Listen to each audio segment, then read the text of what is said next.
বৃষ্টির দিন বাসায় যাই কিছু রান্না হোক ভুনা খিচুড়ি তো খেতেই হবে। সো যাই হোক ভুনা খিচুড়ি খেতে কোথায় গেলাম সেটাই বলবো। Please like and follow. Hello everyone, this is Fatema, welcome Fatema blogs. সকাল সকাল উঠে দেখি যারা দুইটা গাড়ি দিয়ে খেলতেছে। সে দুইটা গাড়ি নিয়ে খুব মাস্তিতে আসছে, আমি দেখি আমার ভালো লাগতেছিল। তা আমাকে দেখার পরে সে বলতেছে মাম্মা, আমি বললাম জি জান পাখি। তারপরে এখানে সায়ান হলো যারার থেকে গাড়িগুলো নিয়ে নিয়েছে, আমি সায়ানকে বলতেছি গাড়ি দেওয়া আর ওদেরকে গুদগুদি দিচ্ছি। যারা মন খারাপ করে বসেছিল তাকেও গুদগুদি দিলাম, সে খুশি হয়ে গেল। তারপর হলো এই যে আমি খাবার খাচ্ছিলাম, একটা খুব পছন্দের খাবার আমার, যেটা হলো আপনার কলা আছে না, কলাকে ড্রাই কলা ওরকম টাইপের একটা খাবার। So, ওটা আমার খুবই পছন্দের খাবার, ওটা আমি খাচ্ছিলাম। So, আমার সাথে সাথে যারাও খাচ্ছিল খুব মজা করে, আমরা মা মেয়ে খুব মজা করে খাচ্ছিলাম। তারপর আমি চলে গেলাম রান্নাঘরে রান্না করতে। So, বাহিরে প্রচন্ড বৃষ্টি, আজকে কয়েকদিন যাবতই অনেক বৃষ্টি, কিন্তু আমি অ্যাজ ইউজুয়াল বাচ্চারা যেহেতু খায় সো ওই টাইপের রান্না করেছি বাসার মধ্যে। আর যারা হলো এখানে বসে আছে, সায়ান খেলা করতেছে, তাদের এই অ্যাক্টিভিটি গুলো আমি দেখতেছি রান্নাঘর থেকে এসে।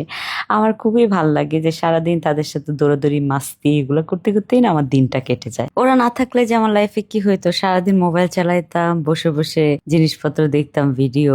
সো এভাবেই মনে কাটতো, কিন্তু ওরা থাকাতে না আমার দিনটা এত সুন্দর যায়, আলহামদুলিল্লাহ, আল্লাহর কাছে শুক্রিয়া। ওরা থাকাতে ওদের সাথে ঘোরাফেরা, ওদের সাথে মাস্তি করা, ওদের সাথে খেলাধুলা করা, আমার বাচ্চাগুলো না আমার দুনিয়া, বুঝছেন। এদেরকে ছাড়া এখন আমি নিঃশ্বাস নিতেও কষ্ট হয়। ধরেন আমি কোথাও যাব, আমার একা যেতে একদম ইচ্ছে করে না, এদেরকে সাথে নিয়ে যেতে খুবই ভালো লাগে। এই যে দেখেন দুই ভাই বোন ঝগড়া করছে, করার পরে এই যে আমি আইসা তাদের ঝগড়া মিট করে দিচ্ছি। তারপরে এই যে যারা আমাকে ভালোবেসে অনেক অনেক আদর করে, আমি যারাকে অনেক অনেক আদর করি, মাঝে মধ্যে এই মোমেন্ট গুলা না আমার এত ভালো লাগে। আমার মেয়ের সাথে, আমার মেয়েকে বলে আমাকে একটা চুম্মা দাও, সে আমাকে একটা জায়গায় দুই তিনটা চুম্মা দেয়। তো এই জিনিসগুলো না আমি মিস করতে চাই না আমার লাইফ থেকে। তো তারপরে হলো রান্নাঘরে চলে আসলাম, আমার রান্নার মোটামুটি কমপ্লিট। আর ইউজুয়াল যে রান্নাগুলো করি, গরুর মাংস ভাজি এগুলো করার পরে হলো টেবিলে খাবার দিলাম। খাবার দিয়ে আবার হাজবেন্ডের অফিসেও খাবার পাঠাইলাম। পাঠানোর পরে হলো ও অফিস থেকে চলে আসলো।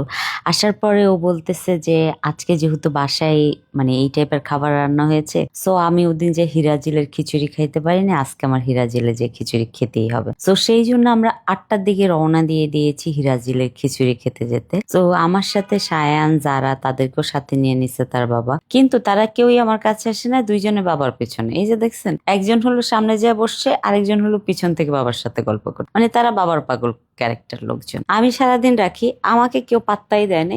বাবা অফিস থেকে আসলে বাবাই সবকিছু। তারপরে এই যে চলে আসলাম হিরাজিলে। আমি বলতেছিলাম ওনাদেরকে আজকে যদি আপনাদের খিচুড়ি না পাই, আপনাদের দোকানের নামে বদনাম করে যাব, কারণ আপনারা খিচুড়ি দেন না খাইতে মানুষজনকে। সেই গুলশান থেকেই আসছি। তারপরে হলো খিচুড়ি অর্ডার দিলাম, দেওয়ার পরে হলো এখানে হলো আমাদের বসার জায়গা দিল, আমরা বসলাম। এখন যারা তো কিটিনি সে আর ওইটা বসতে পারে না, তাকে আমি বসাইলাম। বসানোর পরে হলো এই যে আমাদের গরম গরম খিচুড়ি চলে আসছে, দেখেই ইয়াম্মি লাগতেছে, তাই না? আর বৃষ্টির দিনে খিচুড়ি না খেলে না, বুঝছেন, ভালোই লাগে না। নিজেকেই মনে হয় আসামি মনে হয় বৃষ্টির দিনে যদি খিচুড়ি না খাই, নিজের কাছেই খারাপ লাগে। সো মজার খিচুড়ি খেলাম, খেয়ে দিয়ে আমরা হলো বের হয়ে গেলাম। বের হওয়ার পরে দেখি এখানে আবার ফালুদাও আছে। তো আমি ভাবলাম যেহেতু পেট ভরা, এখন ফালুদা বাসায় নিয়ে যাই। তো আজকের দিনটা সবকিছু মিলে ভালোই গিয়েছে। Thank you so much for watching my video. Bye bye, আল্লাহ হাফেজ।